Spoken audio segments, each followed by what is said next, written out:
Hi folks, you're with Tacitus today, your pushback channel. Thank you for joining this audio live stream. Please listen to this presentation as you would a radio broadcast. In this essay, I'd like to talk about the architecture of activism, SJW, race hustling, gender hustling type activism, going back to the 1950s. Now, race was probably a bigger issue, I guess, than gender hustling. It began with race. The gender hustling sort of joined in and really sort of took the lead in the 1970s and so on. But just on this one particularly, it looks at race hustling, say the late 1950s into the 1960s. Now, race hustling back in the day was almost 100% a Jewish gig, so a North American Jewish gig. And so the reason I'm going on this one is because a movie was made, which was super race hustling, but it was very well done. The scripting was good, the production was good, and all this sort of stuff. So it became quite a success. Won Academy Awards, probably more I think than it should have, but nonetheless. So this all started with a guy in New York who was or claimed to be 1/8 black. Now, if you look at his photographs, maybe slightly swarthy, but you'd really, it was a real stretch to see the blackness in there. But nonetheless, he claimed to be. He was also a homosexual and a nudist, by the way. So, and also, certainly as the scuttlebutt goes, had intimate relations with underage boys, but gay relationships. He hung around very much with a Jewish set in New York or the Northeast, and there's a lot of Jewish homosexuals and activists around. So he was in that activist crowd. He wrote a novel, which I'm surprised it even got published. It's not very good. And it was a race hustle, race grift type novel, and it effectively was this super smart black guy surrounded by dumb hick white guys. So the black guy was the genius, and all the white people were either outrageously devious or super dumb or both. So anyway, he wrote this novel. Hardly anybody bought it. Again, how it got published is beyond me. It was a Jewish activist publishing house that published it, so I'm guessing that was the connection there. But anyway, he, back in the day, if you sold 20 or 30,000 copies, you considered you were doing all right. I think this thing sold like 1,000 copies. Nobody fucking bought it. But somehow it ends up in the hands of, again, this race hustling, race grifting Jewish activist group, not all, but most of whom were homosexual. And somehow they got it into Hollywood, and it became, let's make a movie about this story that's hardly original and quite fanciful and far-fetched. But let's make a big budget movie over this novel, this book that no one bought and nobody read. That seems odd in itself. And if the book was successful and sold lots of copies and was well written, a great story, then you go, okay, well, yeah. And so it's not being used as a basis for a movie in any form of merit. You can lay your hands on some extracts of it, and it's not a page turner. What can I say?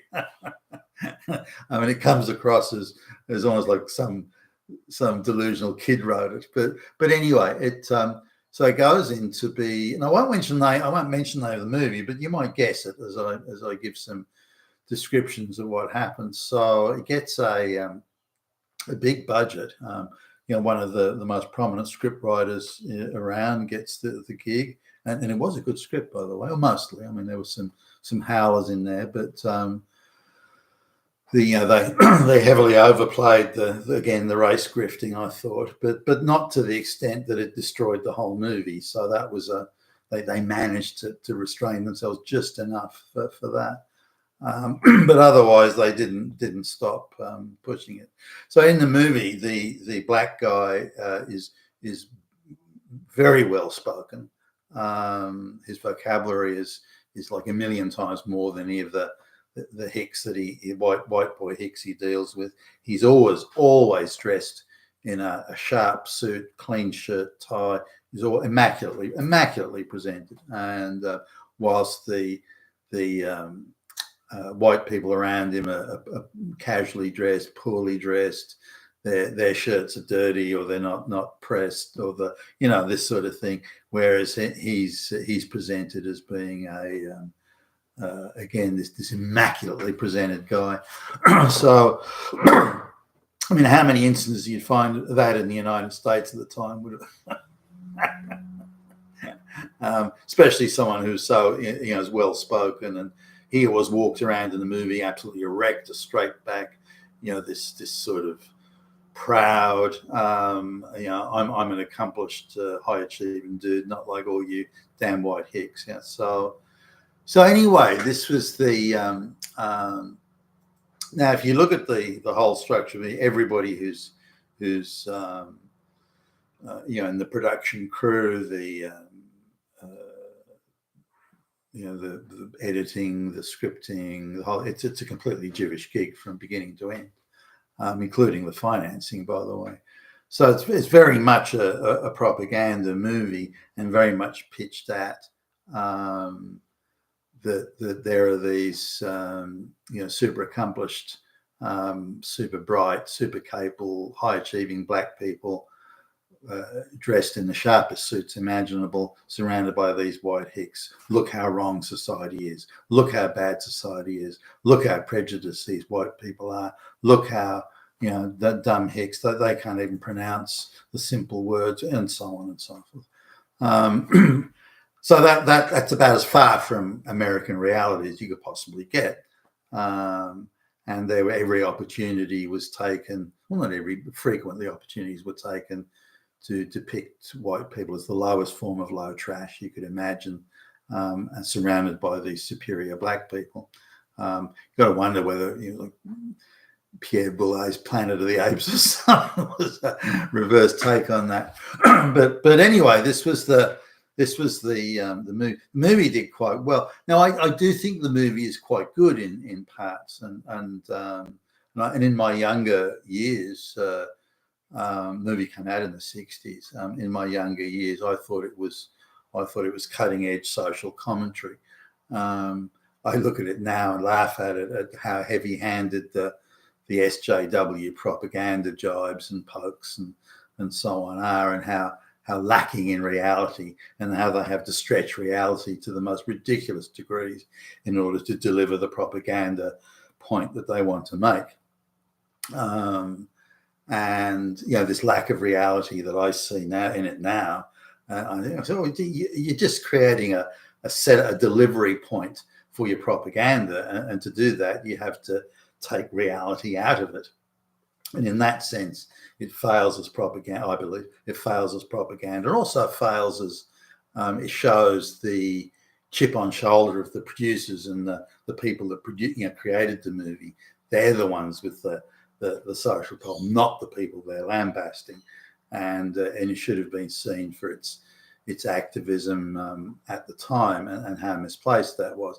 Now, it deviated from certainly the bits that I've looked at in the book. It deviated from the book and was even more used as a blunt propaganda instrument than the book was. Now, the book was apparently the writer had observed he'd been passing through the southern United States in the late 1940s or early 1950s, and had witnessed situations that he thought were, from a New York homosexual nudist, having relationships with young boys perspective, he thought weren't very good, or were malevolent and racist in their overtones. And this is what he supposedly was trying to capture in the novel, which I don't think he did, by the way.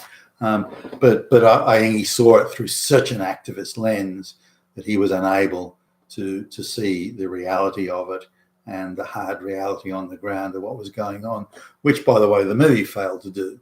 But that's What I wanted to illustrate here was how the activist cabal was working even back then, how they were able to do race hustling and grifting, and how they were able to engage in propaganda productions, find the money for it, and they're able to engage in non-meritorious. The novel was no fucking good.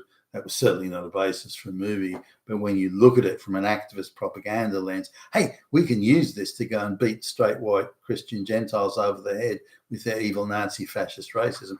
Let's use this as a springboard to push that propaganda. And that's what it was. And this was happening again in the late 1950s and into the 1960s. Now, I wouldn't mind if they'd stuck to reality. But there was not one negative aspect about black people that presented in this movie, whereas every fucking scene was to highlight either the stupidity, the prejudice, or the misguided, you're just uneducated hick, low-life hicks, to present that in every scene. And in that sense, it failed. And it is such a departure from reality that it falls over on that basis. But it's interesting that this sort of stuff was going on again back in the 1950s and the 1960s. And the architecture that they used to bring all that together to deliver their propaganda hasn't really changed. It's more or less the same today, whether it's they grab hold of Star Wars or Star Trek or Indiana Jones and use that to deliver their propaganda. It doesn't matter. It's the same sort of approach and attitude to always find a propaganda delivery system, and which is, again, they were doing it then and they're still doing it now. You've been with Tacitus today, your pushback channel, and thank you for listening.